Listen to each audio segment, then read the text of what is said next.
Sri Lanka. What's killing so many of the country's iconic elephants? Sumitra Malkandi breaks down as she recounts the fateful evening in March last year when her husband was trampled to death. She was busy in the kitchen.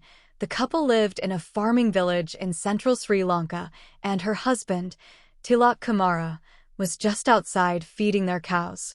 Then she heard an elephant's trumpeting roar. She said she was about to alert him, but within minutes, the worst happened. The elephant ran away after hearing the appalled cries of villagers.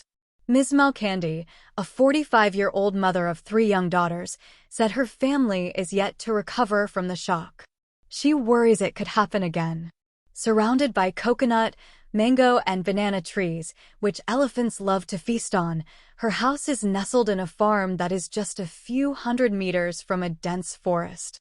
Her village, Thalgaswewa in Kurunegala district, now finds itself on the front lines of a worsening conflict between humans and elephants. The epic adventures of China's wandering elephants. Local officials say 3 people and 10 elephants have been killed in Thalgaswewa and nearby villages alone in the past 2 years. Villagers now fear venturing out of their homes after sunset. But the problem spreads itself far wider than just this one small area. Mr. Kumara is one of 176 people who died in encounters with elephants in Sri Lanka last year. During the same period, 470 elephants died, half of them at the hands of humans, while the rest were killed by illness or in accidents. On average, that means more than 1 elephant died each day of the year, while a human was killed every 2 days. As farming expands, it is encroaching elephant habitats, disrupting their food and water sources, and putting people's lives in danger. All the food crops we cultivate are very attractive to them, explains Prithviraj Fernando, Sri Lanka's foremost elephant expert. But it is also making future of Sri Lanka's iconic elephants look precarious, with the latest figures showing a record number of deaths in 2023. Conservationists are seeking urgent action from the government because both casualty counts are the deadliest on record, and a stark reminder of the fatal consequences when humans cross paths with these majestic animals. After the Civil War ended, in 2009, the government started releasing more land to the public.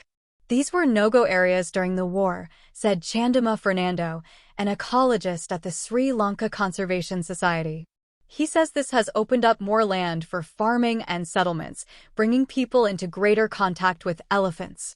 World's saddest elephant dies in Philippines Zoo. Uncertain fate awaits Thailand's elephant tourism. Killing elephants, which are endangered, is punishable by law in Sri Lanka where they hold religious and economic value. Domesticated elephants are often part of religious processions and a tourist attraction. That hasn't stopped farmers from taking lethal precautions to protect their crops and themselves.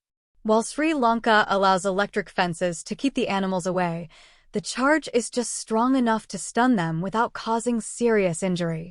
The country has some 5,000 kilometers, 3,100 miles, of electric fencing, including around the homes in Thalgaswewa, and plans to expand it. But activists say farmers have also illegally set up fences with higher voltage that can kill elephants. They also use poison, explosive baits called jaw bombs, and sometimes shoot at the animals to drive them away. Experts like Chandima Fernando recommend simpler and kinder methods, such as cultivating citrus fruits or other crops that will not draw elephants. An estimated 5,800 elephants roam across Sri Lanka's protected habitats, wetlands, grasslands, highlands, and shrubland, although some experts fear the actual number could be far less.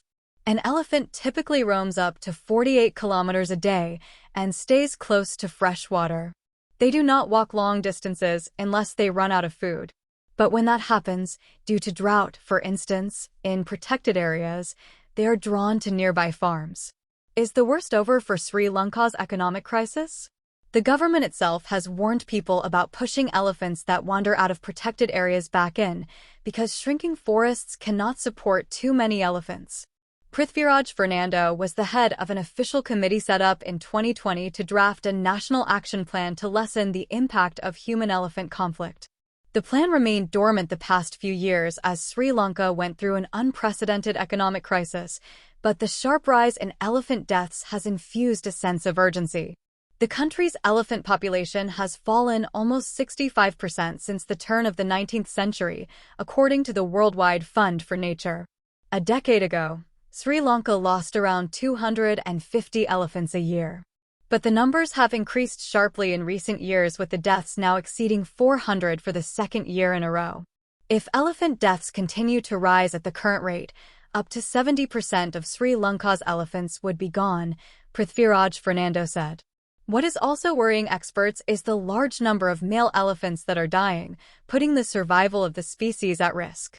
The tuskers often wander into rural communities alone, which makes them more vulnerable. Parts of central Sri Lanka have not reported a single male elephant sighting in recent years, said Chandama Fernando. Before the pandemic, sightings were common. Researchers say that while elephant deaths outside protected areas are accounted for, they don't know enough about what is happening inside forests, where illness, infighting, or drought could be causes. Back in Thalgaswewa, Ms. Malkandi says the chances of another encounter with an elephant terrify her. More and more elephants keep coming to the farm, she says. We are scared to live here.